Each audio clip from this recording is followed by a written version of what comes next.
जितने पदों के लिए हमें सप्लीमेंट्री रिजल्ट्स के लिए आए उसमें जितने कैंडिडेट्स उपलब्ध हो सके उसका भी हम लोगों ने परीक्षाफल घोषित कर दिया। और जिन लोगों की जो कोई शिकायत थी उस शिकायतों को सुनने के लिए हम लोगों ने कंप्लेंट पोर्टल भी चालू कर दिया और जितने भी शिकायतें आई थी उनका हम लोगों ने निष्पादन भी कर दिया। उस दरमियान कई तरह के अफवाह इन लोगों ने फैलाया और कई तरह के बेबुनियाद शिकायत भी लोगों ने किया। इन सभी मामलों पर काफ़ी गंभीरतापूर्वक आयोग ने लिया है और उन वैसे अभ्यर्थियों जिनके द्वारा आयोग के छवि को धूमिल करने का प्रयास किया गया उन सबों के ऊपर अब कार्रवाई का भी स्टेज आ गया है। और उसमें जिन लोगों ने TRE 1 में बेबुनियाद या गलत तरह से अपनी शिकायत दर्ज कराया है उनको भी जैसी उनकी स्थिति थी उनको भी शो कॉज किया गया है और अब उनके ऊपर भी कार्रवाई का स्टेज आ गया है।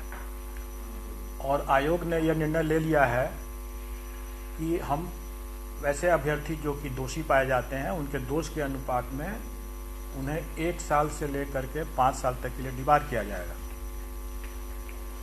और दूसरी बात कि जो एग्ज़ाम देने से सब आयोग की सभी एग्ज़ाम में, आप प्रश्न बाद में पूछ लें, आयोग की सभी एग्ज़ाम्स में वो डिबार होंगे 1 से लेकर 5 वर्ष है। उनके आचरण उनके कृत्य के अनुपात में उनके दोष के अनुपात में यह निर्णय लिया गया है।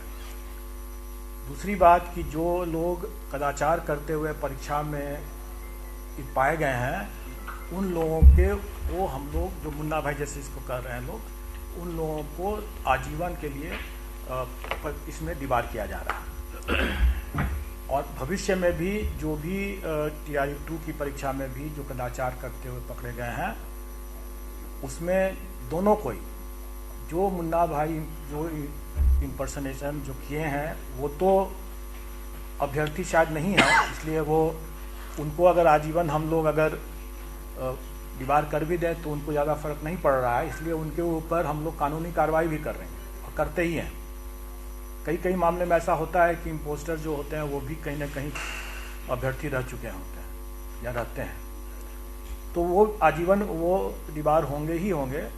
उनके साथ साथ जिसके एवज में वो बैठा है वो तो अभ्यर्थी है ही, वो भी आजीवन डिबार होंगे। और ये चीज़ TRE 1 से ही लागू हो जाएगा और TRE 2 में भी इस चीज़ को हम लोग लागू करेंगे। और वही प्रक्रिया जो परीक्षा फल प्रकाशन होने के उपरांत जो किसी को भी कोई जेन्युइन शिकायत है तो उनको हम लोग शिकायत पोर्टल के माध्यम से उनकी शिकायत भी हम लोग सुनेंगे। और जैसा मुझे जानकारी है कि TRE 1 में जो शिकायत पोर्टल जो हुई उसमें जो शिकायतें आई उसमें से सभी के शिकायत तो गलत ही पाए गए, लेकिन उसमें से करीब 42 के आसपास लोग जो हैं वो स्वतः वो सप्लीमेंट्री रिजल्ट में आ गए। तो वैसी स्थिति में उन पर कोई कार्रवाई नहीं की जा रही है। मैं समझता हूं कि जो शिकायत अगर किसी की जेन्युइन है तो उसका निराकरण भी जरूर होगा, लेकिन अगर शिकायत अगर कोई गलत करते हैं तो उस पर कार्रवाई भी होगी और कठोर कार्रवाई होगी। 1 से लेकर 5 साल तक का जो भी हम लोग ने डिपार्टमेंट का निर्णय लिया हुआ है वो उसमें भी लागू होता है। तो ये इस पृष्ठभूमि के हिसाब से हमारे लिए अब TRE 1 में अब हमारे पास कोई और वैकेंसी नहीं आई है, कोई और मामला नहीं आया है।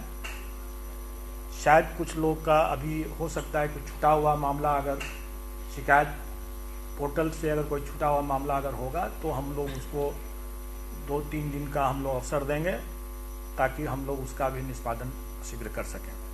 और इसके साथ ही TRE 1 की सारी कार्रवाई हमारे स्तर से कंप्लीट होती है और शिक्षा विभाग के द्वारा जो डॉक्यूमेंट वेरिफिकेशन में जो भी संदिग्ध मामले होंगे उस पर शिक्षा विभाग अपनी कार्रवाई कर भी रही है।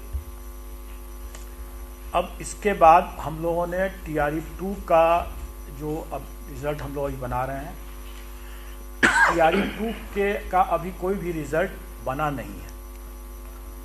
इसलिए लोग इसको तरह तरह के लोग फिर से अटकलबाजी करने लगे कि हम लोग ये कर कब हो रहा है, तो ये हो रहा है वगैरह। पहले भी लोग पहले कह रहे थे कि खरमास ख़त्म होने के पहले आ जाएगा वगैरह वगैरह। कई तरह के लोग अपनी, या फिर लोग कट ऑफ करने लगते हैं तरह तरह की।